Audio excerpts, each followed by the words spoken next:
Marekani imezindua rasmi ndege yake mpya ya kivita F-47 ambayo imepewa hadhi ya kizazi cha 6th generation. Rais wa Marekani Donald Trump alitangaza kuwa ndege hii mpya ndiyo itakayokuwa ya hali ya juu zaidi duniani, ikijumuisha teknolojia ya kisasa ambayo hakuna nchi nyingine iliyonayo. F-47 ni mradi wa siri ambao umekuwa ukifanywa majaribio kwa miaka 5 iliyopita. Ndege hii inatengenezwa na kampuni ya Boeing ambayo imepewa kandarasi ya kuiunda kwa ajili ya jeshi la anga la Marekani. Jina F-47 linaonekana kuwa na uhusiano wa moja kwa moja na urais wa Trump ambaye ni rais wa 47 wa Marekani.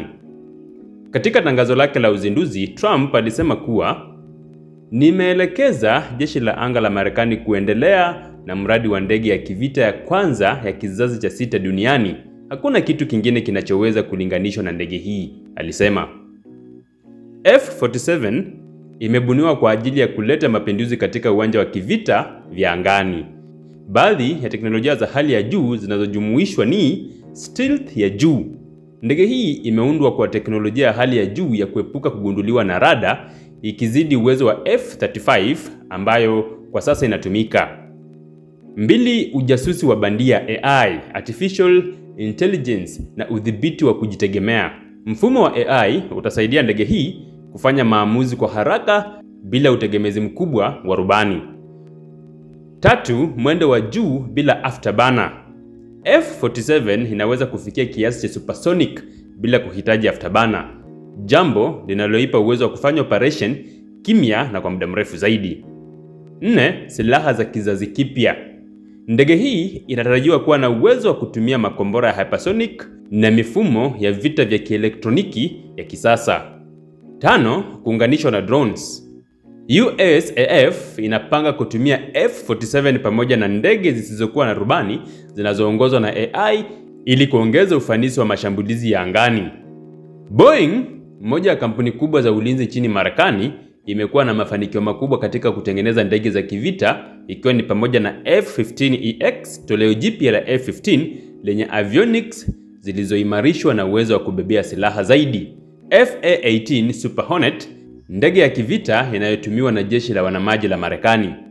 Mbali na ndege hizi, Marekani na Israel zinaendelea kutumia F-35 ambayo imekuwa silaha muhimu katika operesheni za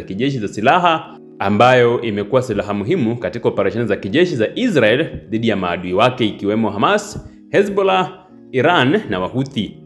Waziri wa ulinzi wa Marekani Pete Hegseth alisema kuwa F-47 itaendeleza ubabe wa anga wa Marekani na kuwapa maadui onyo kali.